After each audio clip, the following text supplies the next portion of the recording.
Are you going to tell me when to go?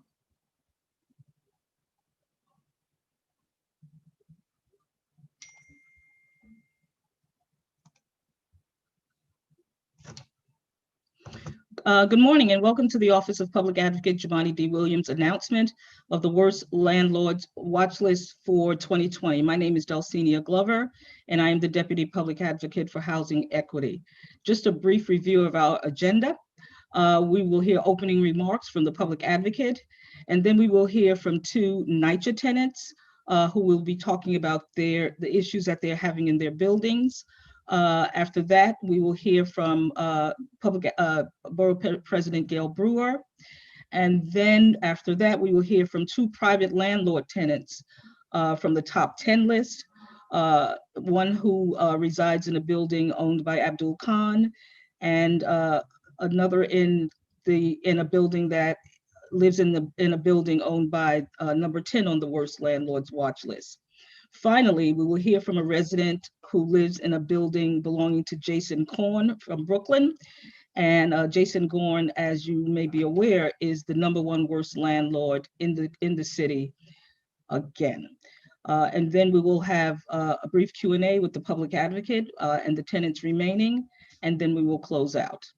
And without further ado, I will hand it over to Public Advocate Jumaane Williams. Thank you.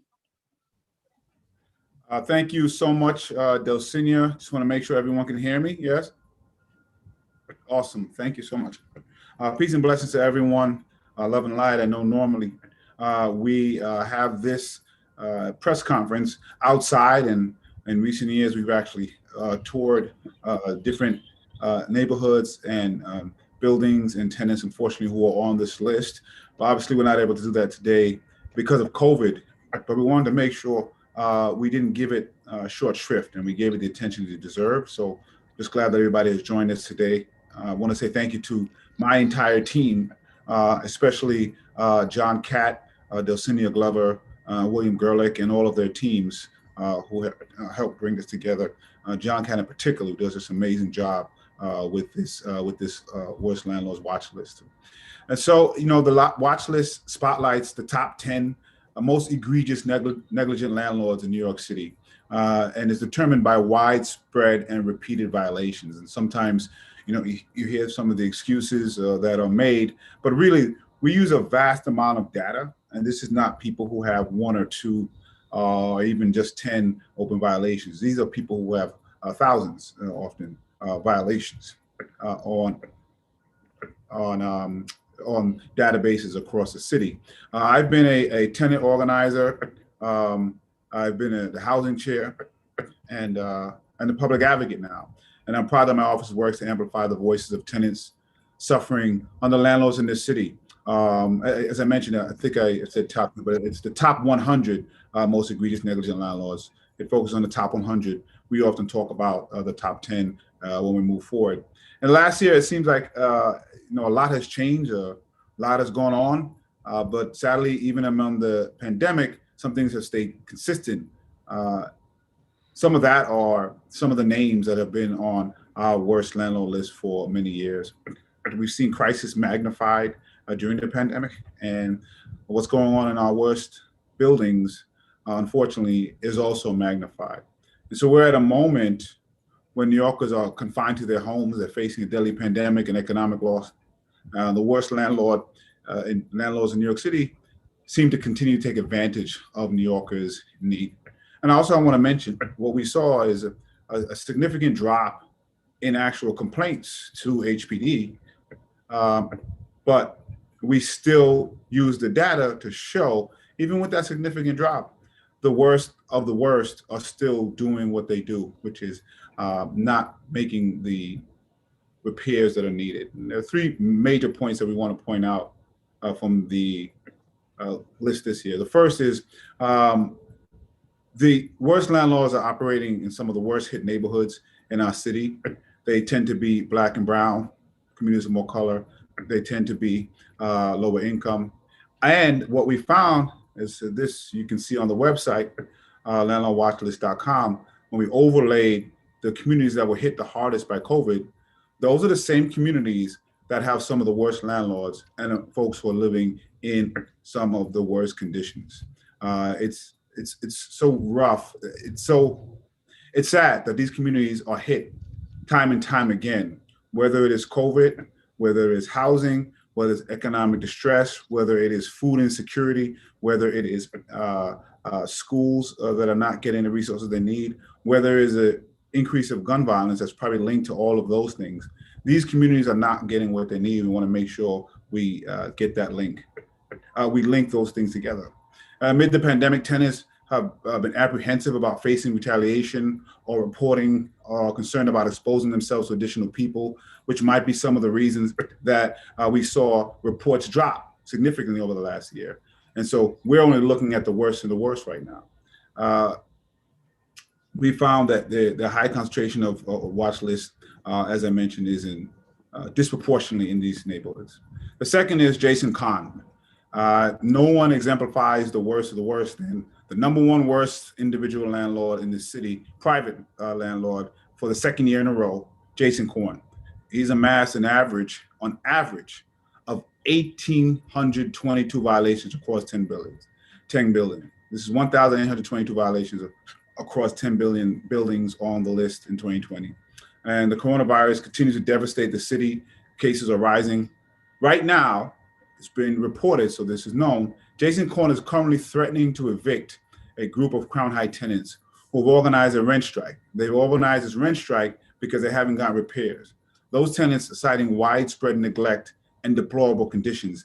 Again, this is over many years. Jason Korn is number one 2 years in a row. The bad actors have been doing this for a very long time, even before the pandemic. Number two, NYCHA and this mayor. For the second year, NYCHA is on top of the 2020 worst landlord list. For the third year in a row, NYCHA is on top. And we want to be clear, it's so bad that we had to separate the mayor and the NYCHA out so that we have a worse private landlord, we have the worst public. NYCHA and this, I want to be clear, the de Blasio administration is the worst landlord in this city by far, exponentially worse than any other landlord. Among NYCHA buildings, open walk orders have nearly doubled from October 2018. In October 2018, there were 236,360 open work violations. In October of this year, there were 461,830 open violations. And for his administration and mismanagement of NYCHA and failure to take on bad actors, Mayor Bill de Blasio's administration is the worst landlord in this city. We're going into 8th year of this administration. So the issues that are here are no longer about a prior administration. You can't point to the prior administration. This is about this administration, Mayor de Blasio, who came into office saying one of the priorities were housing.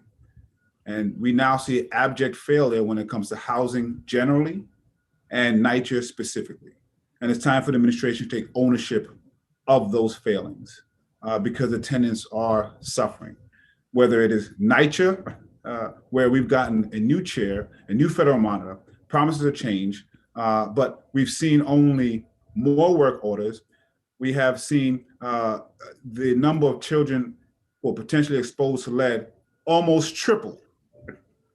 This is Mayor Bill de Blasio's legacy when it comes to housing and NYCHA. And on top of that, the mayor has failed to keep private landlords accountable. They've been able to evade true consequences, accountability under city management, unwilling to hold them account. And that is squarely, as we go into the 8th year, under the legacy of Bill de Blasio and his administration. Hopefully in the final year, something can be done. You know, I just don't know. I think many folks have lost faith, but hopefully something will change. In the last year of our list, since our list, we have drafted and introduced the Worst Landlord Accountability Act to try to curb some of the worst practices of the bad landlords. We are trying to raise fines, limit self-certification, hasten the time the HPD has to respond to immediately hazard violations. We're also going to acknowledge a process and change from landlords who actually improve conditions for their tenants. So we have a mechanism in which that can occur as well. Together with tenants and advocates across the city, we are going to continue to hold the mayor to the best of our ability accountable, as well as everyone on this list, including Jason Kahn and others, through legislation and organization. We're going to continue to help tenants know their rights and organize. We've been part of legal action against bad actors on this list. I've seen the tenant movement grow for decades, and I'm here to say that tenants who find their landlord on today's list, we're going to continue to support you, help you organize. We can and we will fight back against these landlords and underlying inequities that deepen the housing crisis, even as we see tenants beginning to get evicted across the state and in New York City, where our governor has said that that would stop. It has not. Today, we have the opportunity to hear from some of those tenants leading the fight. So thank you very much for giving me some time to speak, and we'll hand it back over to Delcinia for the next group of folks. Thank you. Our first tenant who will be speaking is Janine Letsom. She is a NYCHA tenant, and she resides at the Bronx Murphy Consolidated Houses, and she will be speaking to issues with her children and lead. Janine? Hello, good morning. How is everyone? Can you hear me? Yes. Okay, am I clear? Yes. I have to wear the mask because I'm in the hospital. But yes, my name is Janine Letsom. I have lived in NYCHA housing all of my life, growing up in St. Mary's projects with my grandmother and my mother. I have one daughter in that project. And then after I moved to Murphy Consolidated, I had two more children. They both have struggled with school, and they are really suffering due to the lead. My son's issues was flagged to me in pre-K. My daughter came along 11 years later, and she also is struggling. They have the same issues. And we are trying to find out. I had no clue what was going on with them. And with my daughter, I got some help. I sought out help, and I got some help for her. And we were told by the doctor, by my daughter's doctor, that she had high levels of lead in her blood. The doctor was so concerned that she wrote a letter to myself and to NYCHA. NYCHA took a full year to rectify the situation after they were told and informed. It's on record with the Board of Health. If you want to look it up, both of them have IEPs and are diagnosed with learning disabilities. The apartment has been fixed recently as of January of this year, dealing with, now we're Section 8, we've gone to Section 8, but the years of neglect the damage has already been done. So I would like to appeal to you that when can the children, when can the situation be changed so that no more children go through this? Thank you. Thank you, Janine. Thank you. Thanks very much, Janine. Thank you. Our next speaker is Sandrea Coleman, and she is also a NYCHA tenant, and she lives in Isaac Houses in Manhattan on the Upper East Side. Greetings Sandrea. all. Greetings all. I'm Sandra I. Coleman. I am a tenant organizer and activist. I reside in NYCHA, which is public housing. I am also the co-founder of the Homes Isaacs Coalition. I have been a resident for the last 28 years between two developments on the Upper East Side of Manhattan, Holmes Towers and Isaac Houses. The horrific conditions in our dwellings are due to the disinvestment for decades from the city, state, and federal government. This current mayor, Bill de Blasio, and his administration is responsible for the poor, inhumane conditions we live in, as well as those who preceded him. Hundreds of thousands of residents have been harmed due to the willful negligence. To preserve our homes, we must have the city, state, and federal government to invest in our homes instead of the continuous disinvestment that has subjected us to live in deplorable and unhealthy conditions. During this COVID-19 pandemic, it has been very horrendous for myself and residents dwelling in NYCHA. We have endured systemic neglect before this health crisis, and we are still fending for ourselves when it comes to trying to survive while living in NYCHA.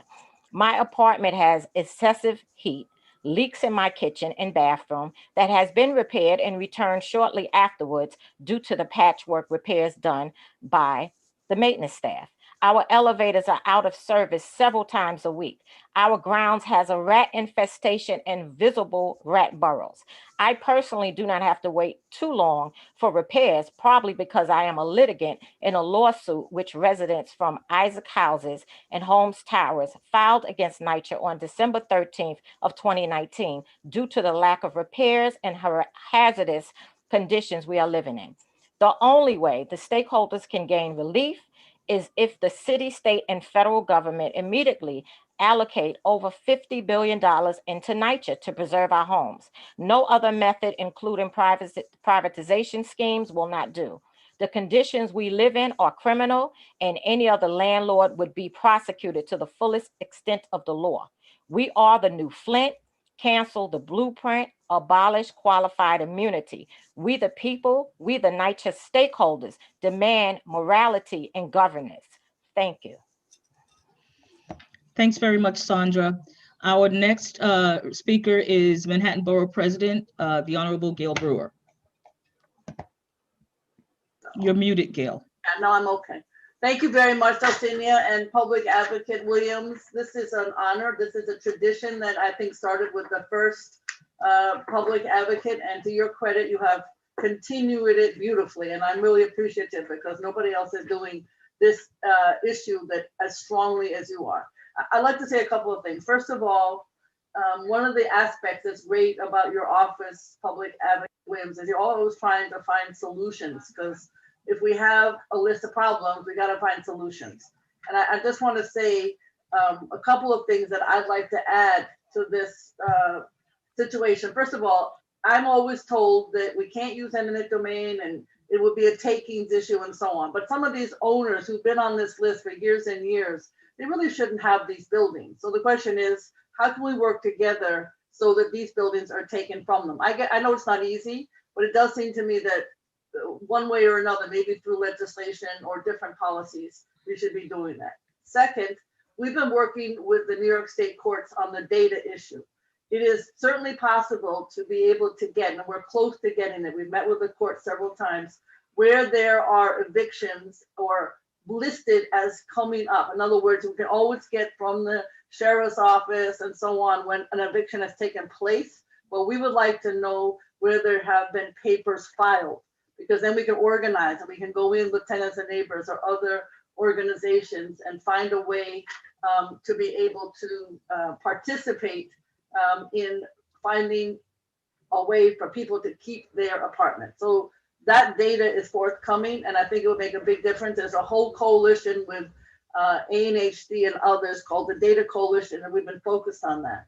The second issue is the instant real-time data for code enforcement. Because what happens is, as you know, you get told I don't have heat, I have rodents and so on and so forth. And then when the code inspector shows up from HPD or maybe DOB, it's not visible, it's not there in their mind. So we have been working with CUNY on a small $17,000 grant to put actual, and I know others have done this too, some of the other community nonprofits, put real-time information into an apartment, actual device, and then monitor it on computers outside of that apartment. So we'll see if that works. It would be nice to have HPD or DOB or the city of New York really embrace this, because I'm so tired of, we send an inspector, the problem isn't there, but you know the problem is there, and you can't get it onto that person's agenda, and so that does not go down as any kind of violation. And then the third issue is just, as you had indicated, more code enforcement, higher quality, paid more of them, more training, etc., so that they are able to go, often I'm told there's only 2 people, Gail, on the weekends in Manhattan, so therefore I don't have enough staff to send. That's not an answer. When somebody has no heat, and all these other issues, we need to be able to send code enforcement on a regular basis. So the whole code enforcement office, I know that Vito Magitori did the best he could at HPD, and he's doing the same at NYCHA. But just to give an example, everybody knows I hate bed bugs, and I spent many years trying to get rid of them. Well, guess what? It's much better in the private housing, but it's not much better in NYCHA. And guess what? I was able to pay, when I was on the council, 2 dogs, 2 beagles. I think they've retired. Hopefully there are more coming to HPD. But NYCHA doesn't have anything like that. They have no dogs. You need dogs to be able to find out where those bed bugs are. Just one small example of why the code enforcement doesn't work across the board. We all know this in our office because obviously we have a constituent office on 125th Street. I know I keep saying this, but we're the only borough president that has storefront. In walks all the time, all kinds of issues, and obviously housing is number one, and you know that as a public advocate. So I'm just trying to say some of these, I would say real-time technology, common sense ways of approaching code enforcement have to be taking place. Now, in terms of, and I hope, and again, if we could have more discussions about how to get rid of owners, take the buildings away when they're not providing service year after year after year. In terms of NYCHA, I just want to thank many of your tenants, but I certainly know Sandra Coleman, and Home Stanley Isaacs is an example of good organizing because, again, the city wanted to put in a new building, not enough affordable, in the wrong location. And to be honest, we went to court and we won. We said that it had to go through ULEP. But at this point, administration is almost over. We really want a comprehensive plan. I want to state, to the credit of the city in this case, the Chelsea Elliott, Fulton, and Delcinia knows well, that process has been phenomenal in terms of planning. NYCHA doesn't know the word pre-planning. They simply stick buildings or they start processes, but they don't involve not only tenants, but this pre-planning process involved outside budget analysts, community service society, legal aid, and city agencies met every week for months and months and months. And guess what? The plan makes sense without getting into all the details. You should be doing the same thing at Home Stanley Isaacs. Instead of just sticking a building in the middle where nobody wants it to go, not having enough housing, having the wrong nonprofit participate, etc. We just said no. That's the end of that. When a new administration comes in, hopefully there'll be a process similar to the one at Chelsea Elliott Fulton, and it'll be a campus-wide. What do you want in your apartments, tenants? Everybody participating, many meetings, etc.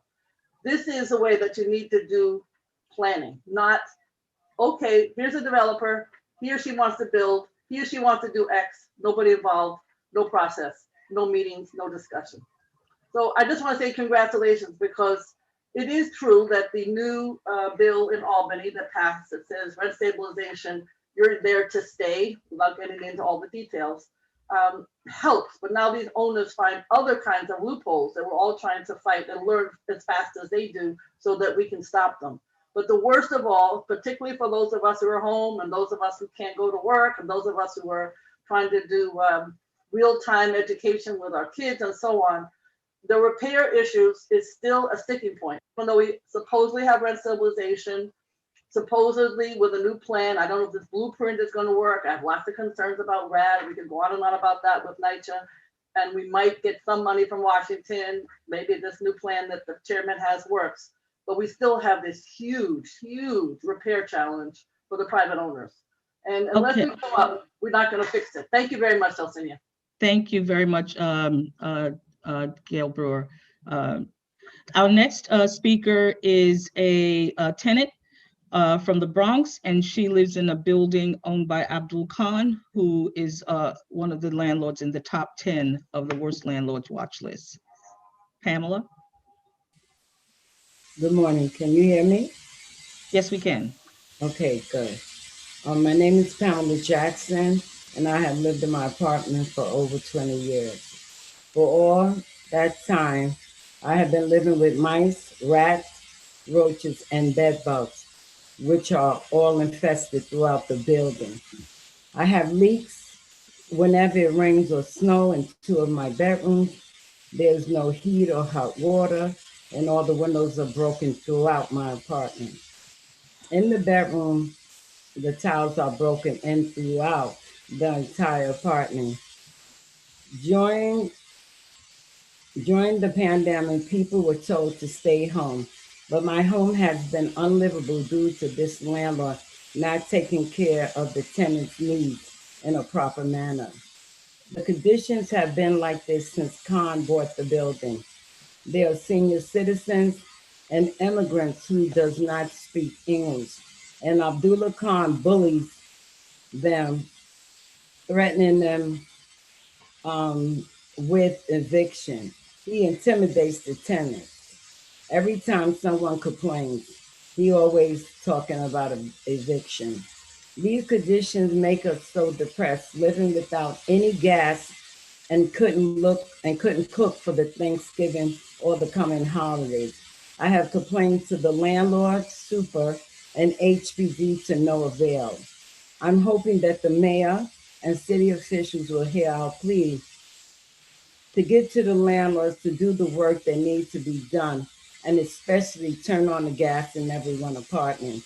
We are tired of living in these horrific conditions, so help us please before it's too late. Thank you. Thanks very much, Pamela, for telling your story.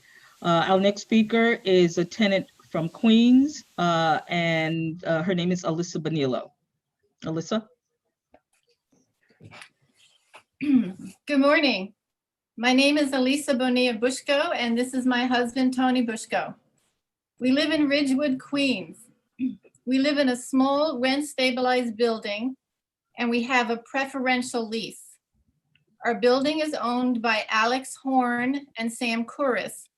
The property manager is Josh Silva. This year, Alex Horn has been named the 10th worst landlord in the city. We have lived through the nightmare of a toxic mold problem in our apartment. Our building had been neglected for a very long time. Whenever it rained, water would seep into our apartment through the bricks. The leaks caused terrible mold. Things got so bad, the entire ceiling and all the kitchen cabinets had to be replaced. It took a year for the landlord to complete the repairs. Sadly, instead of being relieved, we are now worried about our rent going up. We are worried that some of the repairs, like the brickwork and repointing, will be considered major capital improvements. The law allows landlords to raise the rent for major improvements, but repairing an old building, keeping it from falling down, is not an improvement. It's a repair. Landlords should not make a lot of money by neglecting buildings and then making expensive repairs and then charging it back to us tenants. That shouldn't be allowed. At the moment, we're facing a new problem. The landlord is gut renovating the empty apartments in the building. We are being subjected to 10 hours a day of pounding noise and construction dust. But remember, there's a pandemic going on.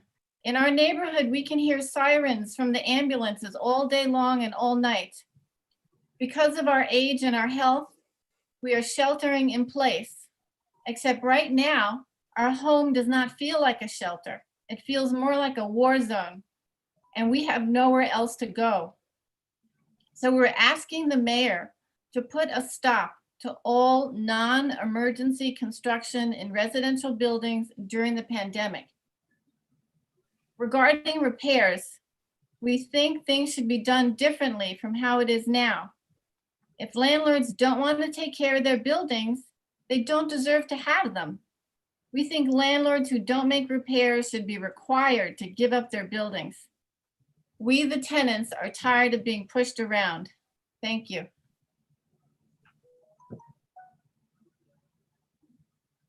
Thank you very much, Mr. and Mrs. Bushko. Our next speaker, it will be the Honorable Donovan Richards, Queens Borough President. No, I only do Queens. Sorry about that. Well, I'm messing with I you. caught it. I caught it pretty quick. It's fine. We all got bald heads. But let me start off by commending our public advocate once again for his work and consistency around fighting for housing rights, ensuring that residents could live in dignity. And I want to commend him for this. Also want to acknowledge my counterpart, Manhattan Borough President Gail Brewer, and most importantly to all the tenants on this line, Mr. and Mrs.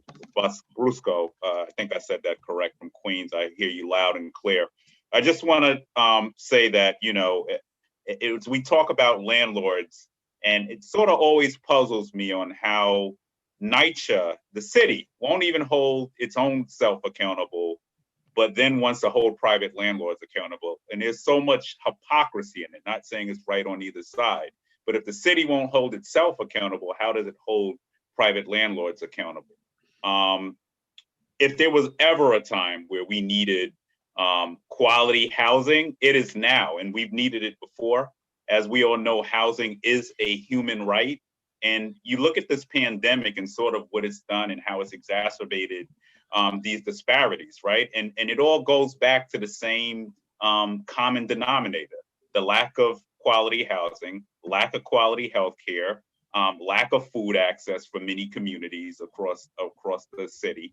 And we need to fix these things immediately.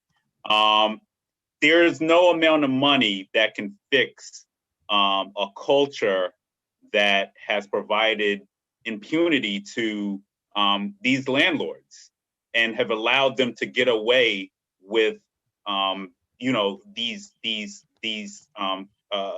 what is the word I'm looking for? These violations for so long. So until the city holds these folks accountable, we're going to be back here each and every year.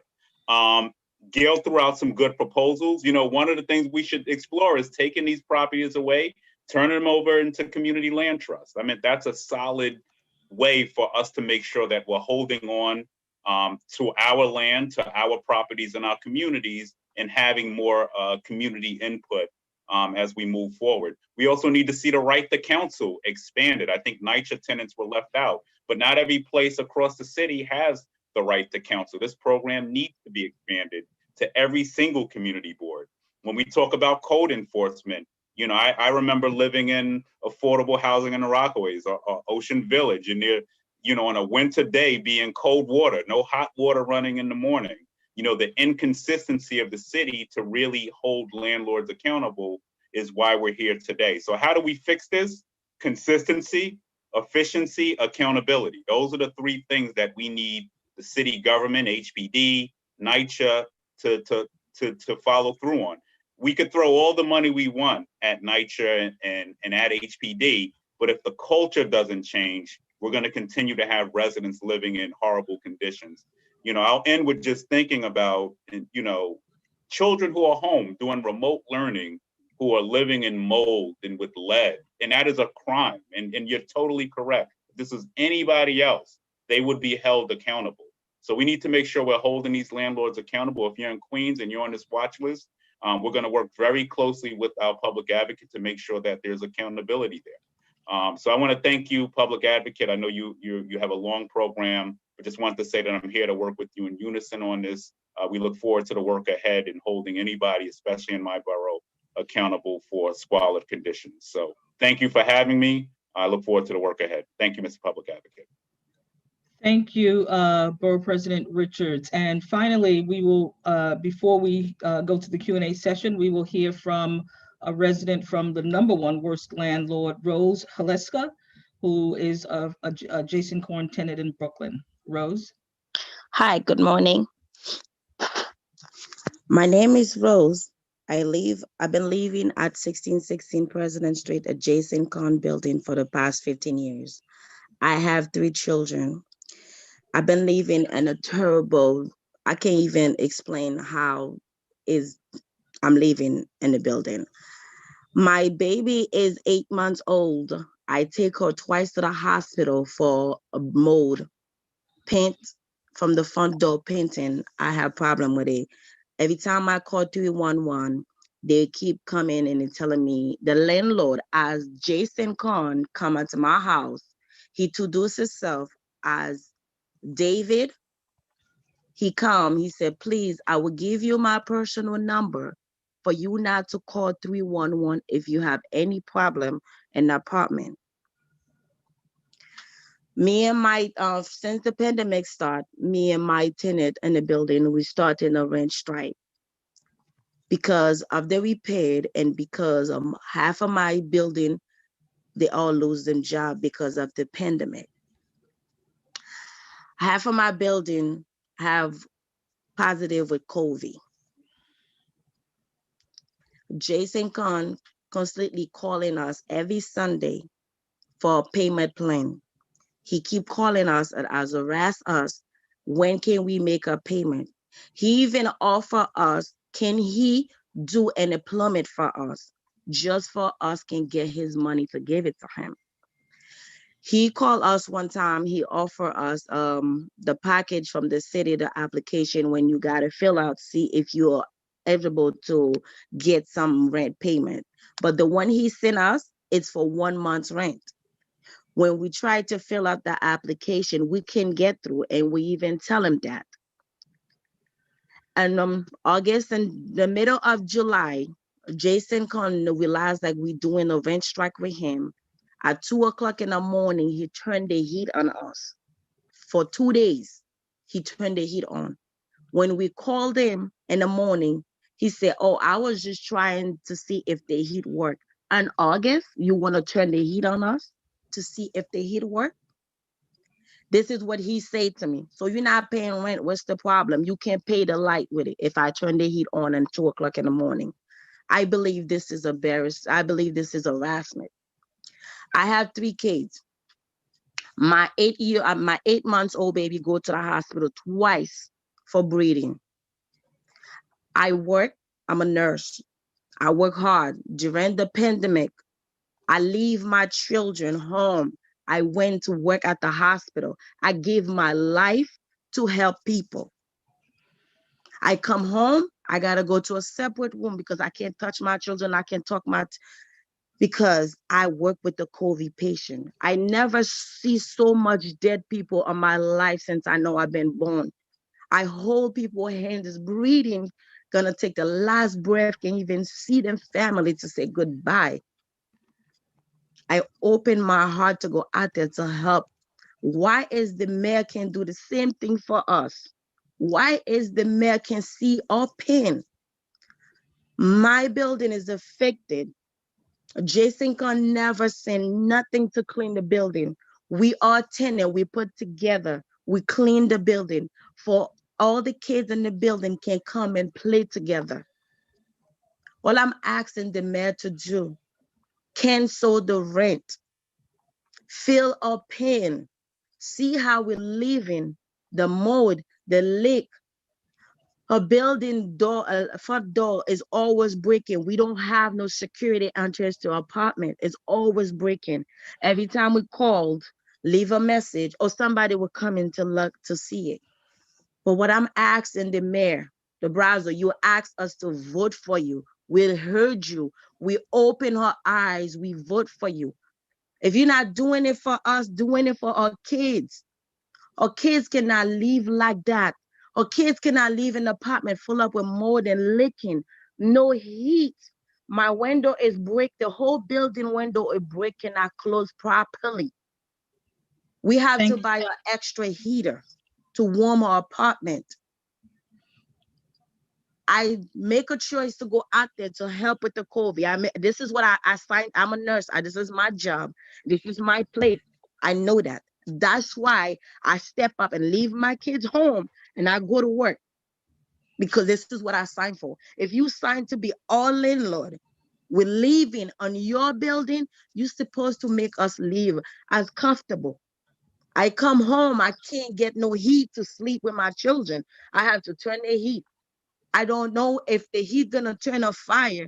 Every morning I wake up, I said, thank God I wake up because there's no fire in my apartment.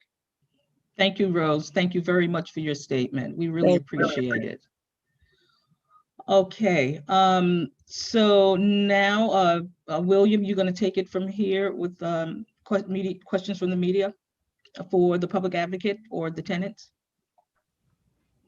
Hi, folks. Yes. As a reminder to reporters, we'll now go into a Q&A. Folks who've joined us through Zoom, you're welcome to drop your questions in the chat box at the bottom of the screen. You can also simply raise your hand or email us at press@advocate.nyc.gov. We have a little bit of time to answer one or two questions. So before we get to them, we'll turn it over to the public advocate for any closing remarks. I just want to thank everybody, especially the tenants, for sharing their stories. And I hope the media can latch on to how they're living. And I just want to be clear. They've been living this way before the pandemic. So before these bad actors start to talk about the pandemic, this is not new. These folks have been on these lists for many years. Jason Korn has been on the list #1 for 2 years. Abdul Khan has been on the list for the past years that I can remember. So these are folks who have deliberately decided to not make these repairs for many, many years. Now that we're in a pandemic, it's been exacerbated as we're telling folks that they need to stay home. And so as the board presidents both said, and I agree, at some point, there should be criminality attached to this. And if there isn't, or these buildings should be taken. There's just no way around it. There's no way that someone should have a building and be harassing tenants to the tune of all these violations for so many years. It is a health hazard at minimum, and these buildings should be taken until one or both of those things happen, or the city comes in and makes the repairs and charges triple at least damages to these owners. We're not going to see the results that we want. And even with some of these fines, the city often settles for pennies on the dollar, which just becomes actually the cost of doing business. And also, we hope that the mortgage companies that hold these mortgages will use these watch lists to, there's often clauses that say that they can take action when the buildings are going to disrepair. So we hope these lists will cause some of these mortgage companies to do that. We're going to reach out to them as well. Thank you. And I don't see any questions that have come through yet. So I just want to flag for reporters who've joined us through the Zoom. We do have a bunch of resources on our website, landlordwatchlist.com. That includes the full list of 100 of the worst landlords, as well as video tenant testimonials, heat maps on where these buildings are located and compared to the COVID pandemic, especially, and a lot more. So be sure to visit that as well. We did have one question come in so far from Sam Raskin with the New York Post. Would the tenants in buildings owned by private landlords say which buildings they live in? Sam, we can get you that list, but Delcinia, if you have it in front of you and you want to run through it, then feel free. Otherwise, Sam, we can forward it to you. Sure. So Janine Lettison, she's not on the call anymore, but she lives in Bronx Murphy Consolidated Houses. I can get you the exact building number. And Sandrea, I believe, is still on the call. She lives in Isaac Houses in Manhattan on the Upper East Side. I'm sorry, which landlord also? I'm sorry, Janine Lettison is NYCHA, Bronx Murphy Consolidated Houses in the Bronx. Sandrea Coleman is also NYCHA at Isaac Houses on the Upper East Side. And then, hang on a second, I'm sorry. Yes. Rose Haleska is at 1616 President Street in Brooklyn. That's in that's a Jason Korn building. And Miss Alyssa Vanille Bosco and her husband Tony, they live at 1868 Putnam Avenue in Ridgewood, and the landlord is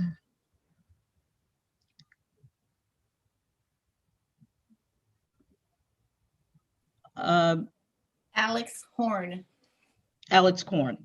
Okay, great. Thank you.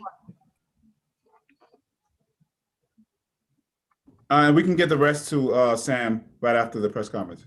Yeah, and Pamela Jackson lives in 2250 Grand Concourse, and that's an Abdul Khan building.